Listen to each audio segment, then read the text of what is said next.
June 3rd, 1970, to our new friends in Worcester. Every ending is also a beginning. For every yes, there is a corresponding no. So while Linda and I look forward eagerly to beginning our life with you, it is with some regret that we begin to cut our ties here in Rutland. But you have given us a grand welcome, and that has made it easier for us to contemplate leaving so much behind. I feel that I know you well already. To speak frankly, the more I have seen of the Unitarian Universalist Church of Worcester, the better I have liked it.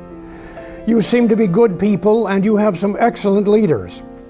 I have been impressed with your sensitivity to one another's needs and feelings. I am pleased with the flexibility in the thinking of the people that I have talked to, and above all, that you are thinking about the church and its problems and prospects. Before I came to the Unitarian Universalist Church of Worcester, my first church was up in Rutland, Vermont. It was St. Paul's Universalist Parish, and I was there for 3 years, and Linda and I had our first child there. It was a similar situation where the church was small and struggling and running a deficit and financing it out of a small endowment, which was the same situation here. And I remember somewhere through my 3rd year in the church, I hadn't received my monthly check from the treasurer, and I called the treasurer and asked him what was happening. And he said, well, I haven't got any money. And at that point, I said, okay, well, we'll cripple along the best we can, and I will begin candidating for another position. And we ended up eventually settling here in Worcester, which was an interesting thing for us because Linda had grown up in Shrewsbury. So for her, it was like coming home. Well, what attracted me to the Unitarian Universalist Church of Worcester many, many years ago was a friendly congregation of people who were seeking a forthrightly humanistic ministry and someone to share that ministry with them. And they wished that minister to explore ideas in the realms of theology and morality and social justice. And the feeling was, let's explore the boundaries, expand the boundaries of our thinking and our understanding together. When I arrived here, the congregation had been through a lot of congregational uproar, disagreement, disaffection, and I was preaching to a congregation of 20 people on Sunday morning. Now, if you imagine 20 people in this large congregation, it felt like the place was half or 2/3 empty. But over time, working together, we were able to expand our membership and eventually to achieve a balanced budget. One of the challenges of ministry is that, after we built the church up a ways, the minister had somewhere in the neighborhood of 100 bosses, and they all had their own priorities and their own sense of how the minister should conduct his ministry. And unfortunately, a lot of times their expectations were in direct contradiction with each other. One way that things have changed rather radically, when I first came into ministry, it was common practice that we would recruit teachers for the Sunday school, and a single teacher would volunteer solo to teach a class for 6 months or a year.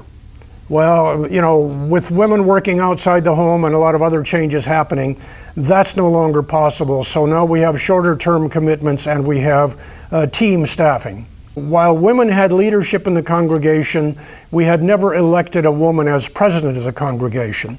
And in our district, in the UUA, there were no ministers who were women or LGBTQ persons at that time. And we've made tremendous strides in relation to those issues. The controversy about Jean-Luc Godard's film Hail Mary first came to our attention through notices in the newspaper saying that Cinema 320 had decided not to air the film. They perceived a threat that the theater would be set on fire if they showed the film. And I was talking with our religious education director at the time, Catherine Coggin, about this.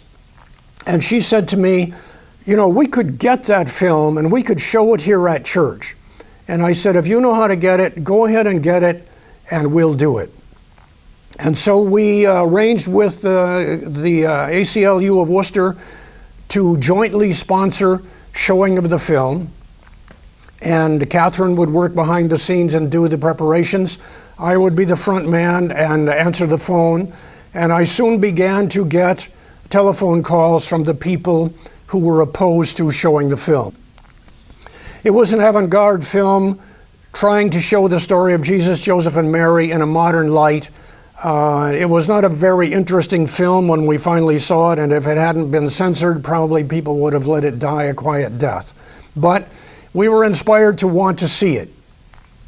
And I began to get calls from the people who were opposed to our showing it. They were saying it's disrespectful to Mother Mary. She's our mother and we don't like that. And you know, if you show the film, your church will burn down. So I'm saying to myself, So I asked them, okay, what does that mean, our church will burn down? And they said to me, well, you know, there was a theater in Boston that was showing the film, and their popcorn machine caught fire, and the theater burned. I said to myself, well, we don't have a popcorn machine. I think we're good to go. So we went ahead and we showed the film, and afterwards I wrote a letter to the paper defending our right to show the film and the right of the public to view the film, the argument against censorship, but wanting to clarify for the public that the people we had been dealing with in the opposition were not bad people. They were not threatening. They were respectful to me at all times when we were talking, and there was never any threat of setting the church on fire. Several weeks after we showed the film here at the church, somebody was looking at the windows outside the church and found a St. Christopher medal thumbtacked onto the windowsill on the outside of the church. I don't know whether that's to protect us or exercise us or what. Well, among the most poignant memories that I have are the memories of the opportunities that I had to help people with challenges in their personal life and with problems in their relationships.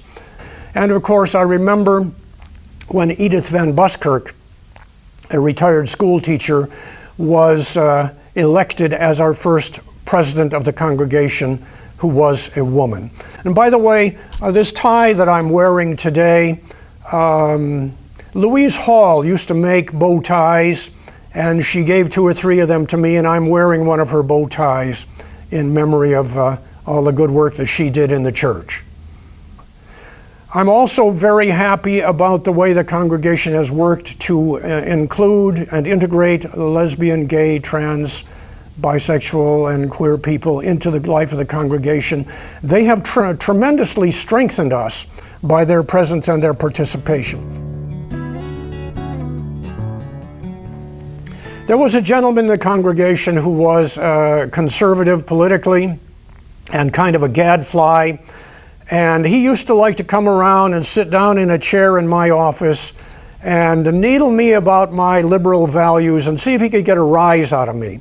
And his psychology, which he actually defined for me at one point, was he liked to test people and see if they could accept him in spite of his non-conforming behavior and values. And one day, as we sat there in the office talking, he decided that he was going to begin to criticize my personal appearance.